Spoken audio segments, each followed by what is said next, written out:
Ooh, wait.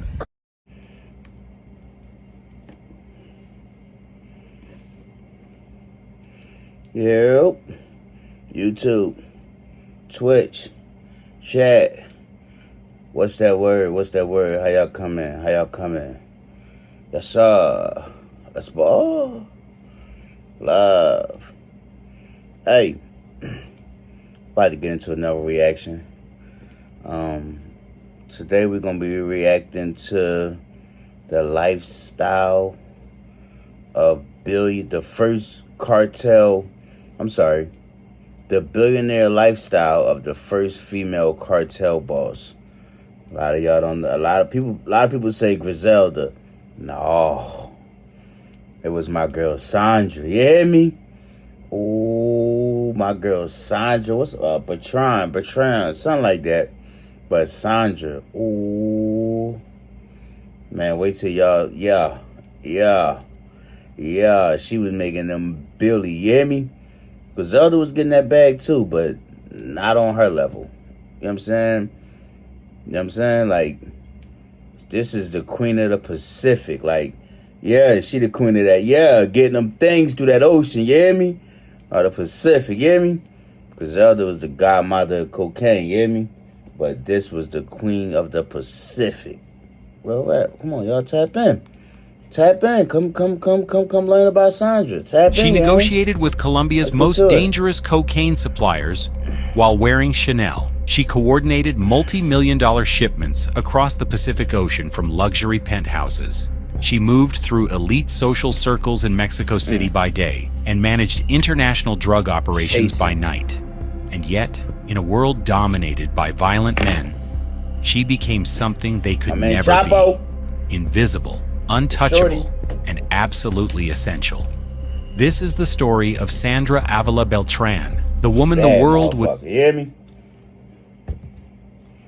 I ain't gonna lie, I'll take it down.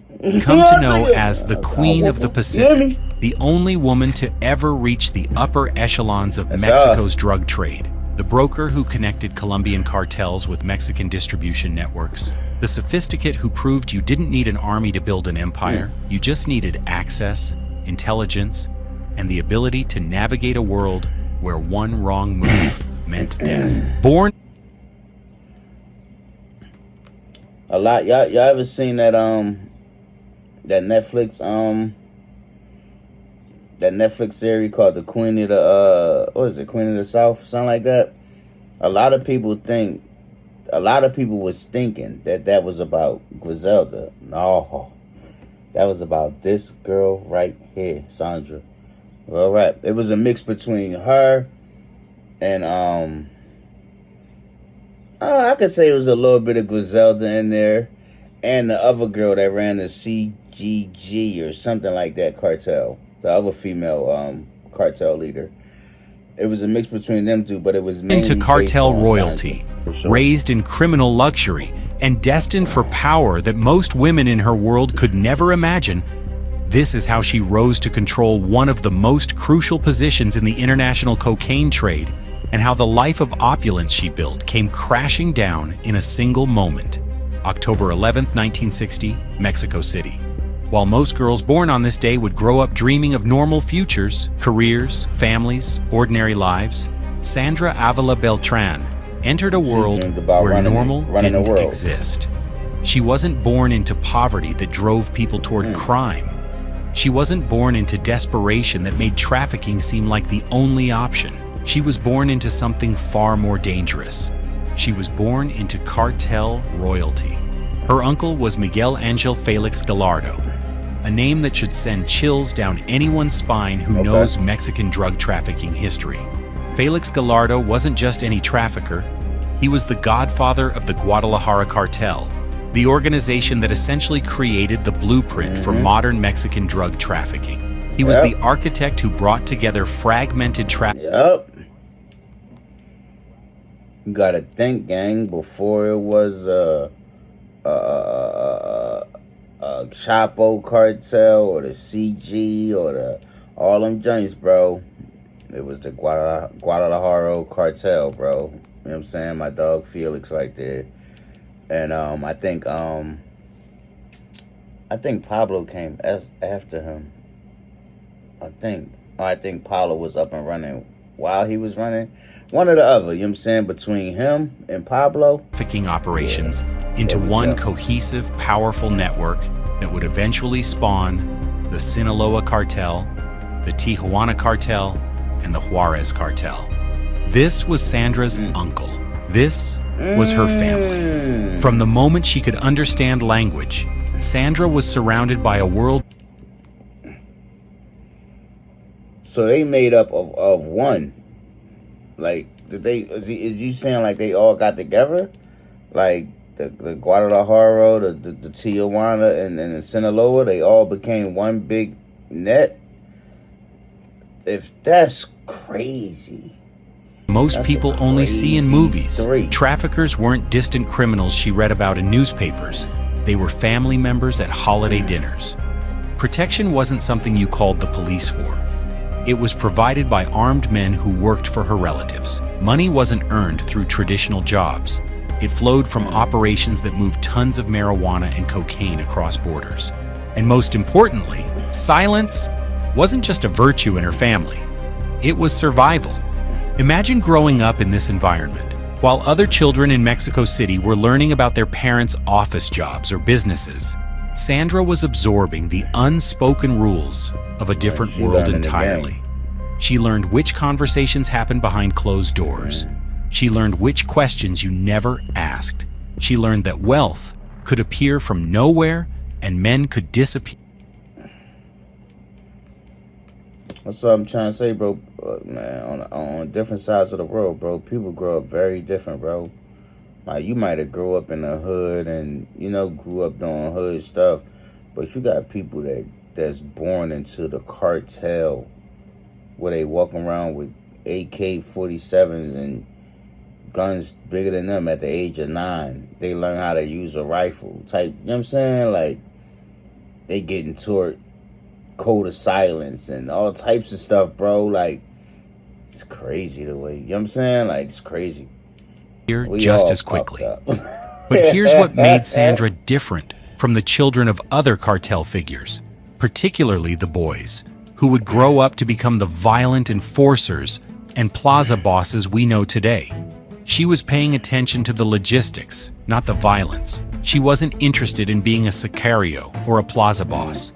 Those positions required brutality, constant warfare, short lifespans. Sandra was observing something else entirely: the networks, the connections, the business relationships that made everything possible. By the time she was a teenager, Sandra had already internalized lessons that most MBA students never learned. She understood supply chains before she could define the term. She grasped the importance of relationships in business, even if that business happened to be international cocaine trafficking. She recognized that in a world of violent, ego-driven men, there was power in being the person who facilitated connections rather than demanding territory. Her family connections gave her something invaluable: credibility and access. In the cartel world, trust is everything, and trust is earned through blood. Sandra had that blood. She didn't need to prove herself through violence because her last name did the work for her. She didn't need to prove herself through violence because her last name did the work for her. When she spoke, people listened, not because she threatened them, but because rejecting someone with her family connections could have deadly consequences. But Sandra was smart enough to know that family connections alone wouldn't be enough. She needed to make herself useful, valuable, essential. And that's exactly what she set out to do. Unlike the men in her family's world who built their reputations... Like your name, your family, like your family your family reputation only gonna get you but so far. You know what I'm saying? Because there's other motherfuckers out there that's just as gangster and just as ruthless as your family. You know what I'm saying? And that'll go to war, like with the snap of a finger, up against your family with no problem. You know what I'm saying? So it's like, so when you sit down and you have him, especially with men in the cartel game, as a female, when you approach them cartel men and you trying to occupy the space with them, like, you gotta bring more to the table than just a cute face. You know what I'm saying? And family ties. They're gonna look at you like, okay, what are you good for besides laying on your back? I'm just keeping it real. That's how they're gonna look at you. So you gotta show them like, yeah, I'm useful. You hear me? I'm more than just a pretty face. You hear me? I'm very useful. Yeah. So yeah, I want to hear. You know what made her stand out to the cartels, the other cartels, to Through make them violence listen, and like, all right, cool, territorial you know control, what I'm saying? Sandra built hers through a different kind of power. She became indispensable as a connector, a facilitator, a broker between worlds that didn't naturally intersect. The late 1980s and early 1990s were transformative years for Mexican drug trafficking. The Guadalajara cartel was fracturing after her uncle's arrest. The Sinaloa cartel was emerging as a dominant force. Colombian cartels, particularly Medellin and Cali, needed new routes into the United States as their Caribbean pathways became too heavily monitored. Mexican organizations needed reliable cocaine supplies to meet growing American demand. This created a perfect opportunity for someone like Sandra, someone who could navigate both worlds, who understood Mexican cartel politics through her family connections. And she a female. So I guess in that time, police would have thought twice that a female would have been running this like that. Because they probably know is men being the ones that's cartel this and cartel that. You hear me? They probably didn't really think like, damn, it's a woman. Okay. So she basically was the bridge between Medellin and Guadalajara, Tijuana, and all them other cartels. She was the bridge between them and the U.S. But could also present herself as sophisticated, trustworthy, and professional enough to deal with Colombian suppliers, who were often more businesslike than their Mexican counterparts. For Sandra, the cartel world wasn't an option she chose. It was the environment she was raised in, the only world she It's definitely, hold on, y'all, I'm sorry.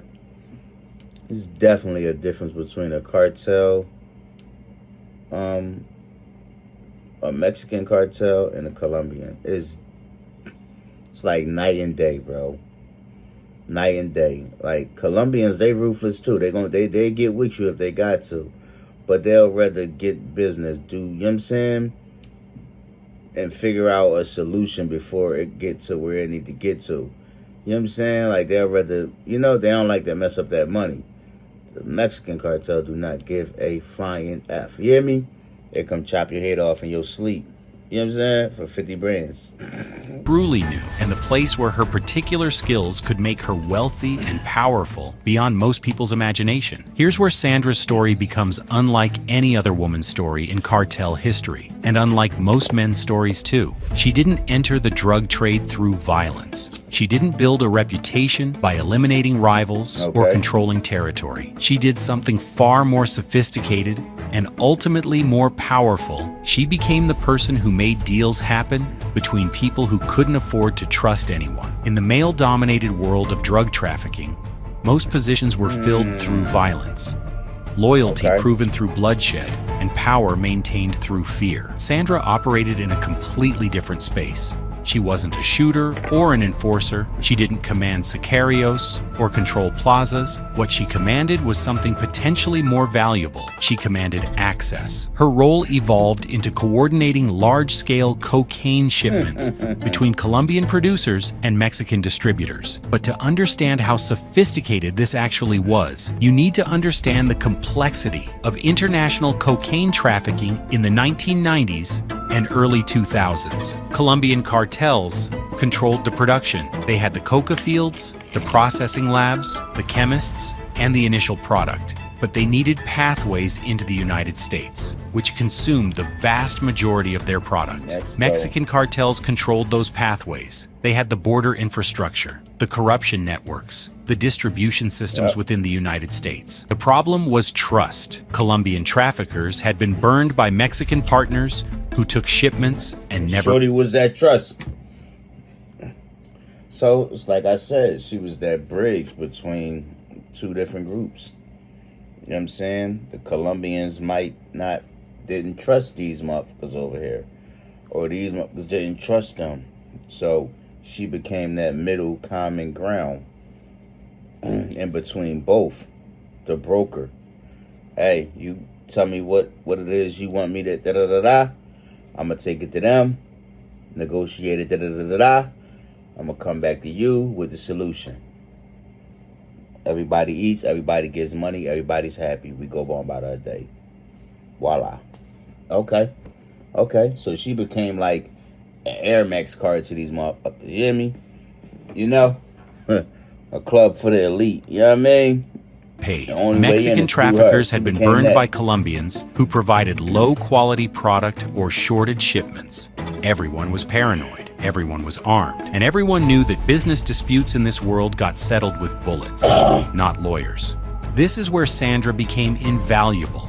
She could speak both languages, literally and figuratively. She understood the Mexican side through her family connections and decades of exposure to that world. She learned the Colombian side through careful relationship building, probably starting with lower-level connections and working her way up as she proved reliable. She wasn't running corners or managing street-level distribution. She was running conversations between the most powerful criminals in the hemisphere. She was facilitating introductions that led to shipments worth tens of millions of dollars. She was solving logistical problems that could make or break entire operations. Imagine the scenario. A Colombian supplier has 2 tons of high-quality cocaine ready to move. A Mexican organization. So instead of like being focused on the work, she was focused on the mainframe, like the whole business model of what cartels do. She was focused on that, the logistics, the numbers, you know what I'm saying? The routes, the data. She was more focused on how this thing works. The machine. Not the product it spit out. Or the people that, you know. She was focused on the actual machine. And like how this works. You know what I'm saying? Like, she's a smart girl. Has the roots to get it across the U.S. border and into American cities, where it can be sold for an enormous markup, but they don't trust each other. They've never worked together. They're in different countries, speak different languages, operate under different codes. Sandra walks into this scenario and changes everything. She knows people on both sides. She can vouch for both parties based on her reputation and connections. She can facilitate the meeting, help structure the deal, coordinate the logistics, and ensure payment flows properly. And for this service, she takes a percentage, usually a significant percentage given how valuable her role is. This was her genius. She didn't need an army of sicarios because she wasn't trying to control territory. She didn't need to be the most violent person in the room because violence wasn't her tool. Her tools were relationship. She was just bringing a solution to 2 parties that only knew one solution for real, and that's kill. You hear me? To get their understanding. Sometimes it's nothing wrong with a woman's touch. You hear me? You know how you walk to somebody, you know how your mom come into your house and she look around and she be like, it's nice in here, son, but it needs a woman's touch. You hear me? It's like some situations can call for a woman's touch and do good with a woman's touch. A woman's touch is not always messed up. You know what I'm saying? As long as they can leave their emotions out of it, I feel like, you know, women can do a lot of, you know, but some things do cause some emotions, but you just got to know how to control it. But what she did, management, discretion, reliability, and the ability to solve complex logistical problems that others couldn't. The Pacific Ocean became her domain, hence the nickname that would define her legacy, the Queen of the Pacific. While other traffickers focused on land routes through border towns like Tijuana, Ciudad Juarez, and Nuevo Laredo, Sandra specialized in maritime trafficking routes. Cocaine moved by cargo ships hidden in legitimate freight. It moved by fishing vessels that looked like they were just working working normal Pacific routes. It moved in shipping containers that would blend in among thousands of other containers moving through ports every single day. This maritime trafficking was more complex than land routes. It required more sophisticated coordination, more technical knowledge, more legitimate-looking cover operations, but it also offered advantages. Less direct law enforcement scrutiny than border crossings, ability to move larger quantities in single shipments, more flexibility in landing points along thousands of miles of coastline, and this is where Sandra excelled. Coordinating these complex, high-value operations that required precision, patience, and extensive networks of corrupt port officials, shipping company employees, and cartel members who could handle receiving shipments. Her nickname, Queen of the Pacific, came from this role in maritime trafficking operations. She wasn't just a participant. She was reportedly one of the most important facilitators of these Pacific routes, the person who could make connections happen that others couldn't. Now, here's an important clarification that matters for credibility and accuracy. Sandra was not the I mean, she was basically the queen of the water. You hear me? She gonna get it to you on that, you know?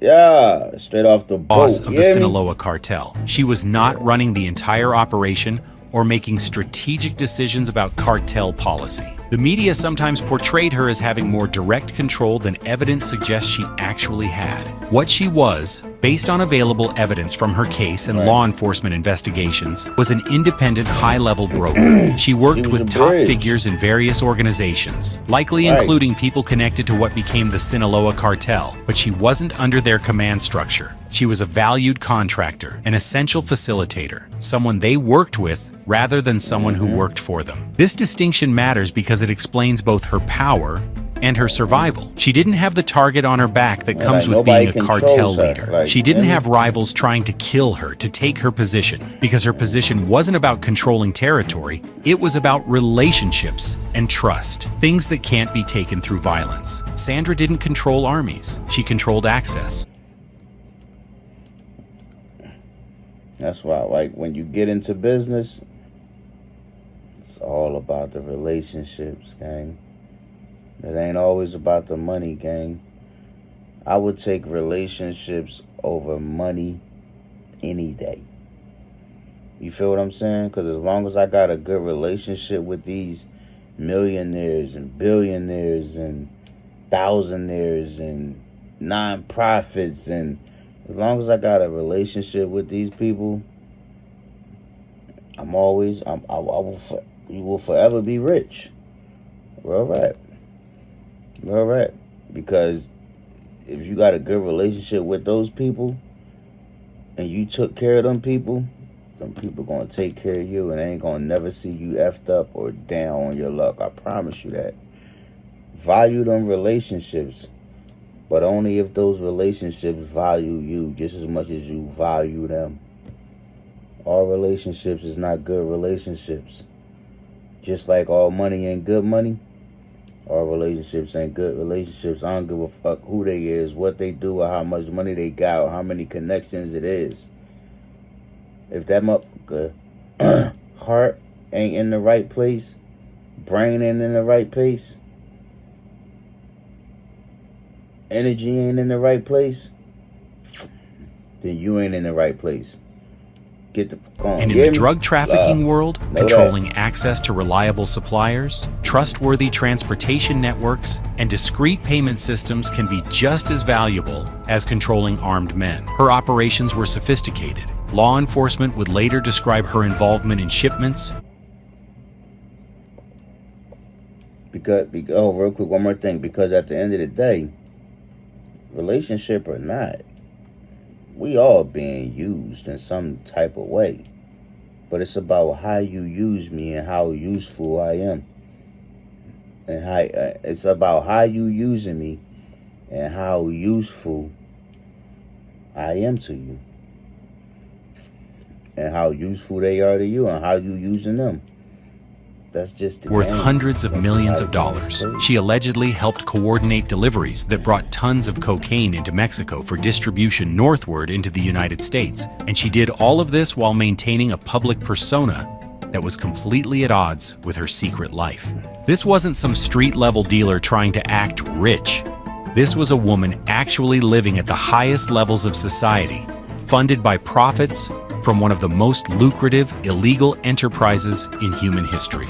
If you saw Sandra Beltran at a high-end restaurant in Mexico City, at a luxury resort in the Caribbean, or shopping in Paris, you would never guess you were looking at one of the most connected drug traffickers in the world. And that was exactly the point. While male cartel leaders often flaunted their wealth in ways that drew attention, golden guns, exotic animals, ostentatious parties, Sandra understood that true power in her position required discretion paired with unmistakable quality. She lived an extremely lavish lifestyle, but she wore it like someone born to it, which in many ways, she was. Let me paint you a picture of how the Queen of the Pacific actually lived, because this is where her story becomes visually stunning, even as the source of her wealth remains morally reprehensible. Sandra was known for her impeccable fashion sense.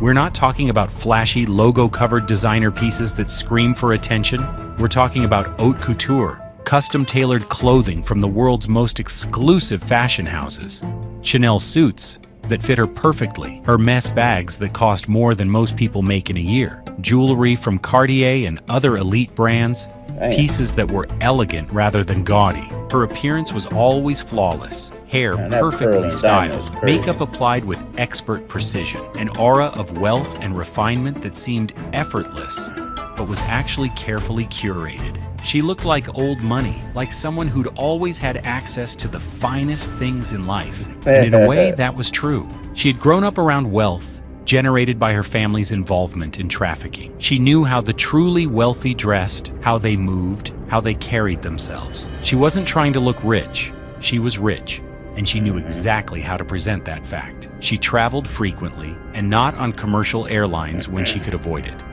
Private jets became her preferred method of movement, allowing her to cross international borders with minimal scrutiny while enjoying luxury that most people will never experience. Imagine stepping onto a private aircraft, being served champagne before takeoff, flying wherever you wanted, whenever you wanted, with complete privacy and comfort. Her properties were equally impressive.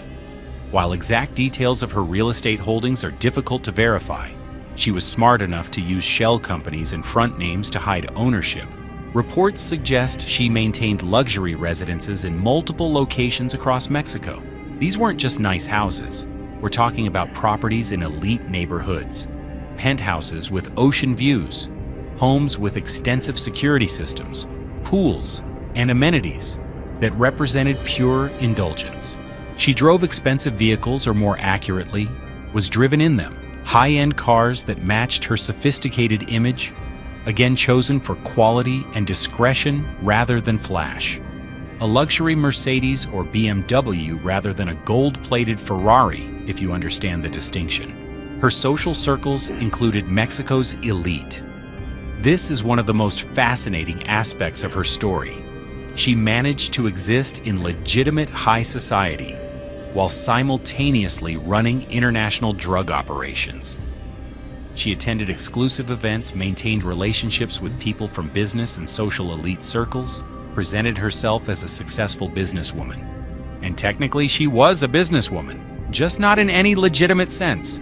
The money that funded this lifestyle came through complex financial networks, shell companies that appeared to run legitimate businesses, front operations that generated paperwork showing legal income, money laundering schemes that cleaned drug profits into seemingly legitimate wealth.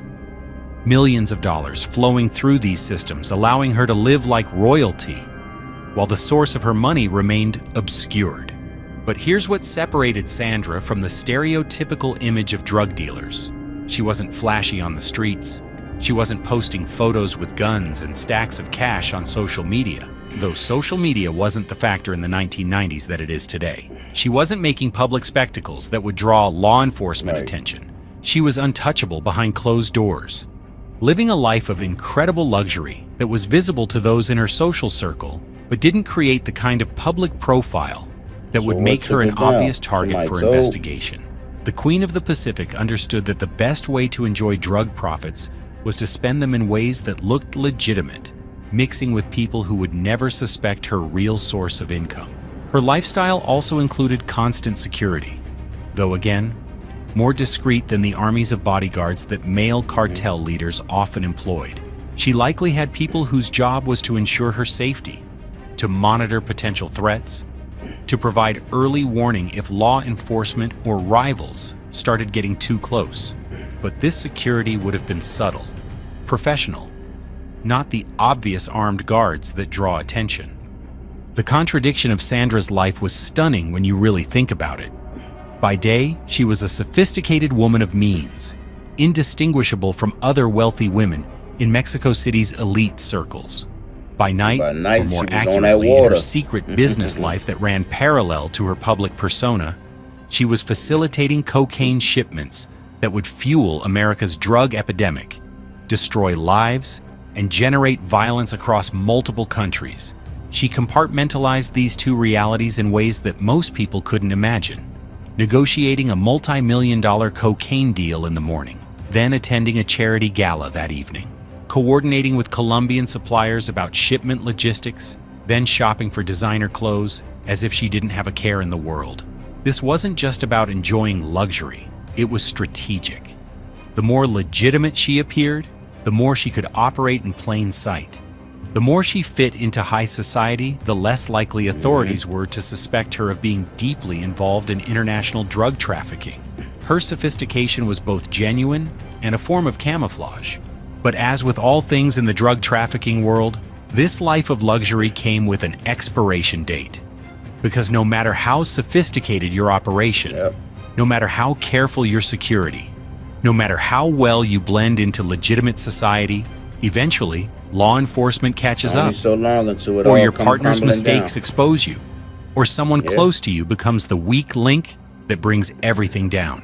For Sandra, that moment came in 2007, and it came from a direction she might not have fully anticipated. Juan Diego Espinoza Ramirez, known in the drug world as El Tigre, the Tiger, was Sandra's romantic partner and business associate. He was a significant trafficker in his own right, connected to major cocaine operations. And in 2007, his luck ran out in the most final way possible. Espinoza was killed in a confrontation with authorities. The exact circumstances of his death are less important than what happened after. His death exposed communications, connections, and operational details that law enforcement had been trying to uncover for years. When authorities investigated Espinoza's death and seized his phones, computers, and documents, they found threads that led to Sandra. Wiretaps were initiated, surveillance was intensified, financial records were subpoenaed, and slowly, investigators began building a case against the woman who had managed to operate in the shadows for so long. For someone who had successfully maintained operational security for years, who had avoided the kind of high-profile mistakes that brought down other traffickers, this must have been devastating. She hadn't made the critical error, her partner had. Or more accurately, his death had made him vulnerable in ways he couldn't be while alive. The investigation likely revealed communications between Sandra and Colombian suppliers, financial transfers that were hard to explain through legitimate business, travel patterns that coincided with known drug trafficking operations, testimony from cooperating witnesses who could place her at meetings or discussions about drug shipments. Law enforcement across multiple agencies, Mexican Federal Police, DEA, and others, coordinated to build their case. And when they finally moved to make their arrest, they chose their moment carefully. September 28, 2007, Mexico City. Sandra Beltran was taken into custody in an operation that made international headlines almost immediately. Because this wasn't just another drug trafficker being arrested. This was the Queen of the Pacific, one of the few women to ever reach the upper levels of international drug trafficking. And then it's like, damn, you know how many other cartels from Mexican to Colombian was affected by that? Because she was the bridge between them. She kept everything calm out there. You feel what I'm saying? Like, she kept everything calm, cool, and collective on both sides, gang. Everybody was eating. And, but just like Buddy said, doing the voiceover, all good things must come to an end. You hear me? When you playing around in that game, trust and believe. It's all fun and games, man. But guess what? Eventually, all that got an expiration date on it, gang. Being led away in handcuffs. The images from her arrest shocked people around the world, though probably for the wrong reasons. Ain't no telling how you gonna leave that. Instead of looking like the hardened criminal many expected, Sandra appeared. Because you definitely ain't walking away from the game without no scrapes, scars, bumps, and bruises. You hear me? It ain't happening. Calm, composed, and well-dressed even in custody. Her demeanor wasn't that of someone who'd been violently dragged from hiding. She looked more like a businesswoman who'd been inconvenienced, maintaining her dignity even in the worst moment of her life. Media coverage was immediate and intense. Newspapers and television news programs across Mexico, the United States, and internationally ran stories about La Reina del Pacifico, the beautiful woman who'd allegedly moved millions of dollars in cocaine, the sophisticated socialite with secret cartel connections, the femme fatale of the drug world. Some of this coverage bordered on sensationalism. There was an element of fascination, perhaps even admiration from some quarters, that would never be extended to male cartel figures. The media seemed almost captivated by the contradiction she represented: beauty and criminality, sophistication and violence, femininity and power in a masculine world. But beneath the superficial media narratives, Sandra was facing very real legal consequences. Mexican authorities charged her with organized crime offenses related to drug trafficking and money laundering. The evidence against her included financial records, intercepted communications, and testimony from cooperating witnesses who described her role in facilitating cocaine shipments. All this from For the first time, the world saw the face behind the whispers. In the phone. The woman who'd operated so successfully in the shadows was now completely exposed. Her photograph on front pages, her name in headlines, her past and activities being dissected by journalists and investigators. In Mexican custody, Sandra maintained her composed demeanor. Unlike some traffickers who break down when arrested or immediately start trying to negotiate cooperation agreements, Sandra reportedly stayed relatively quiet, maintaining that she was a legitimate businesswoman being persecuted for her family connections rather than her own actions. This defense was always going to be difficult to sustain given the evidence, but it spoke to her intelligence that she wasn't making the mistake of talking too much or making admissions that could strengthen the case against her. The legal process moved forward, and Sandra was convicted in Mexico on drug-related charges. But her legal troubles were far from over. The United States wanted her too. In 2012, Sandra Beltran was extradited to the United States to face federal drug conspiracy charges. This was a significant escalation. Mexican prison was one thing, but American federal prison and the possibility of decades in a U.S. facility was something else entirely. The United States government had been building its own case against Sandra, separate from the Mexican charges. American prosecutors had evidence of her involvement in conspiracies to import cocaine into the United States, conspiracies that violated numerous federal drug laws and could carry severe sentences. When she arrived in the United States to face these charges, Sandra was entering a legal system that's notoriously harsh on drug trafficking cases, particularly cases involving large quantities of cocaine. Federal sentencing guidelines for drug crimes are among the strictest in the world, and defendants with her alleged level of involvement typically face decades in prison. But here's where Sandra's case took an interesting turn that reveals something important about her actual role versus her media-created image. She was never sentenced to life in prison. In fact, her ultimate sentence was far less than what many expected, and significantly less than what other major traffickers have received. Why? Several factors come into play. First, while Sandra had clearly been involved in significant drug trafficking operations, she wasn't charged with violence. She was a Unlike ghost. male cartel leaders whose cases include murder, torture, and terrorism charges. In addition to drug trafficking, Sandra's case was purely about moving drugs and laundering money. Federal judges have some discretion in sentencing, and lack of violence can be a mitigating factor. Second, her role as an intermediary, rather than a cartel leader, mattered legally. Prosecutors could prove she facilitated trafficking, but proving she controlled entire operations or made ultimate decisions was harder. She was essential to certain deals happening, but she wasn't the boss of an entire organization in the way that, say, El Chapo was. Third, and this is where things get murky, there are suggestions that Sandra cooperated to a limited extent. Not full cooperation that would have required her to testify against major figures, but perhaps providing some information that was useful to investigators.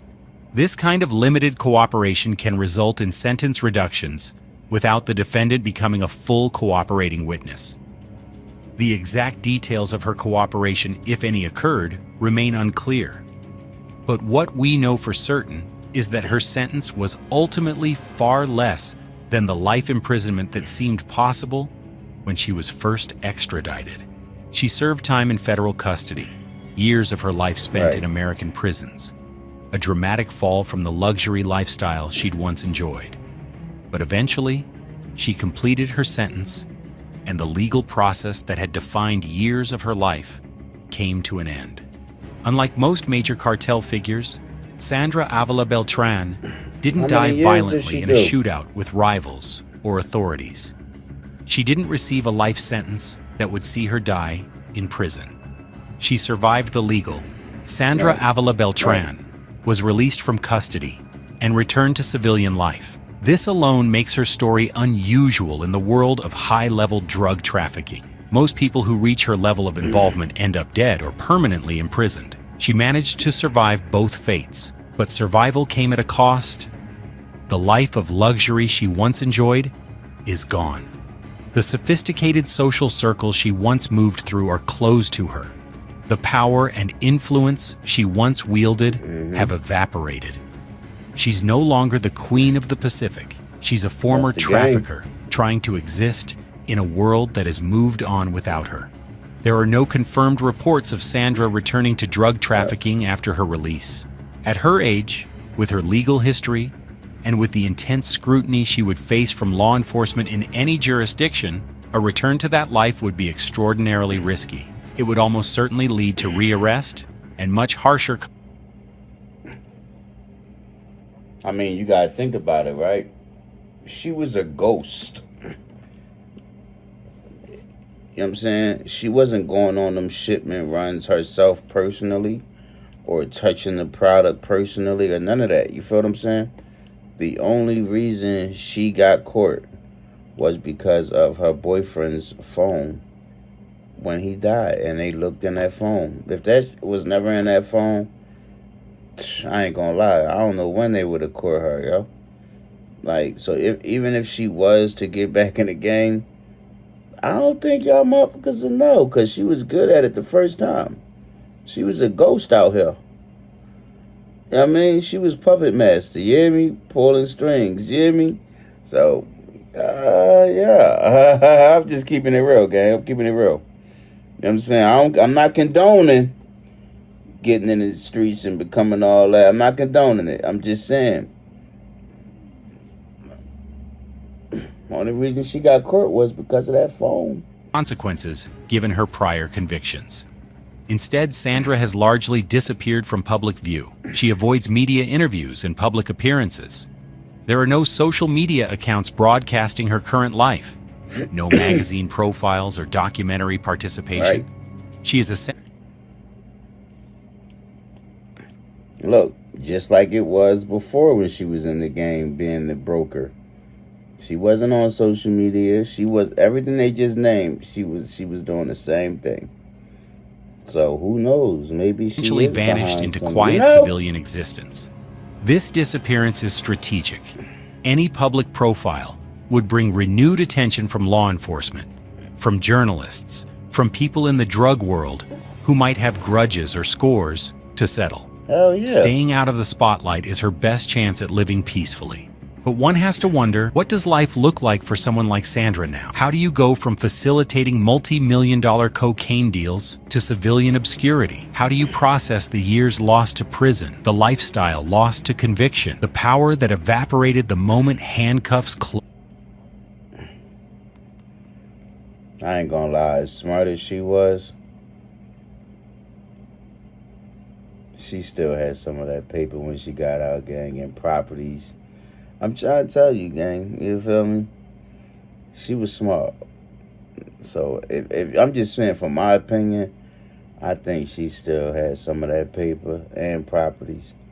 You hear me? To get a jump start on life when she got out. Closed around your wrists? These are did. questions Sandra hasn't answered publicly and probably never But they're will. not gonna Her say that story on here. ends not with violence or drama, but with quiet disappearance into whatever life former cartel queens live when their Yep. reign is over. Unlike most cartel figures, Sandra Beltran didn't Just die like a violently. ghost. She disappeared quietly. And perhaps that's the most fitting end for a woman who spent years operating in the shadows. Powerful, but invisible. Essential, but unknown to most of the world. Sandra Beltran's story forces us to confront uncomfortable truths about the drug trade, about gender, about power, and about the systems that create people like her. She was born into a world she didn't choose, raised in an environment where drug trafficking was normalized, surrounded by role models who were criminals. Did she ever have a chance at a legitimate life? Or was her path always going to lead into the drug trade because that was the only world she truly knew? She used her intelligence and sophistication to build power in a male-dominated criminal enterprise, proving that women could navigate that world successfully. But should we celebrate that as some kind of feminist achievement? Or should we recognize that her success came at the cost of countless lives destroyed by the cocaine she helped traffic? She lived a life of luxury that most people can only dream of. Private jets, designer wardrobes, penthouses, and elite social circles. But that luxury was built on a foundation of addiction, violence, and death. Can beauty and sophistication make those origins more palatable, or does it actually make them more disturbing? She survived where most cartel figures die or face life imprisonment. She's free now, living somewhere quietly. Her story known, but her current existence unknown. Is that a happy ending, or is it just a different kind of prison? Freedom haunted by everything lost and everything done to achieve power that ultimately meant nothing. Sandra Beltran was Man, how many many years things. did she Sophisticated, intelligent, powerful, connected, wealthy. But at her core, she was a facilitator of one of the most destructive trades in human history. She helped move cocaine that fueled America's drug epidemic. She profited from addiction and death. No amount of beauty or refinement changes that fundamental reality. The Queen of the Pacific reigned for years in the shadows, more powerful than most people realized, more essential to international drug trafficking than anyone suspected. But queens can fall, empires can crumble, and sophistication offers no protection when the law finally catches up. Her story is a reminder that the drug trade isn't just violent men with guns. It's also sophisticated networks, complex operations, and people smart enough to facilitate the movement of billions of dollars in illegal drugs across borders and oceans. Sandra proved that women could reach those heights just as well as men. Whether that's a victory or a tragedy depends on your perspective. But what's undeniable is that Sandra Beltran carved out a unique place in cartel history. The beautiful, sophisticated Queen of the Pacific who moved cocaine. It says, Mexican drug cartel figure Sandra Beltran, known as Queen of the Pacific, was sentenced to a total of... Put it down in the chat what y'all think it is before I get his answer. Put it down in the chat. Y'all ready? Let's see who got it right. You get it right, you won a prize. She was sentenced to 70 months. That's roughly 6 years in federal prison. Out of all that, because she wasn't violent or none of that, they gave her 6 years in prison. She She was also ordered to serve an additional 5 years in Mexico, but was ultimately released after a federal judge threw out the Mexican sentence on appeal. Okay, then it goes more into the U.S. sentence. In July 2013,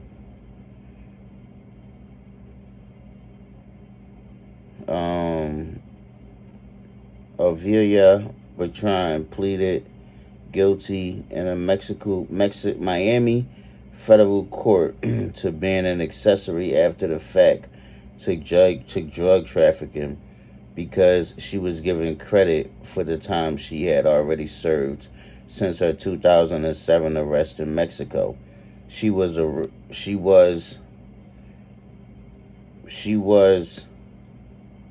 released from U.S. custody shortly after the sentencing. The Mexican imprisonment and release. Following her U.S. release in 2013, she was extradited back to Mexico to face further money laundering charge. She spent a total of about 8 years behind bars. In February 2015, a federal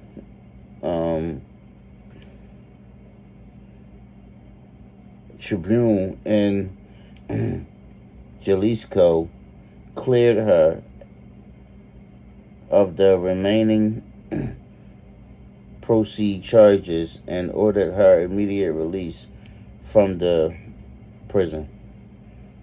Okay, so she did 6 years in the U.S. federal prison, and then she did 2 years in Mexico. So altogether, she did about 8 years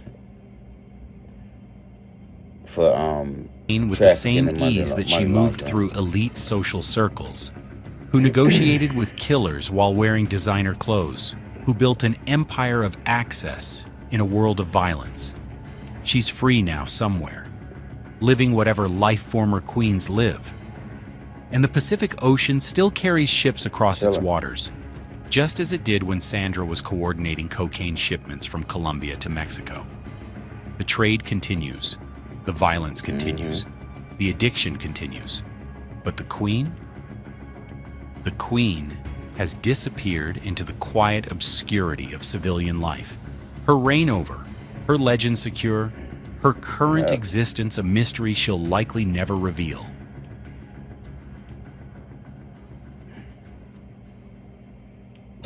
No fees? Yeah, that's crazy. That's crazy, man. Like, that's crazy. I don't condone none of this. Kids, nobody. Don't go out here trying to be the next El Chapo, Pablo Escobar, Felix. Don't go out here trying to be the next cartel leader or mafia boss or gang boss. Don't go out here trying to do none of that, gang. I'm telling you now.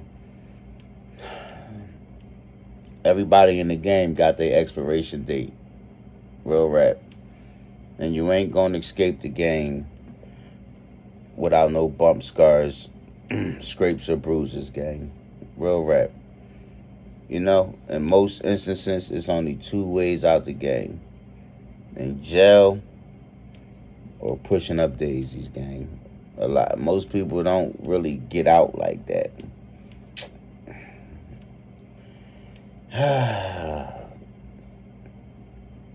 Love. I hope y'all enjoyed the little short documentary on Sandra, man. Yeah, I hope y'all had a good time, man, because I did, gang. Love. Let's ball. Please come home. I got beans and bologna. I'm sorry I made you cry.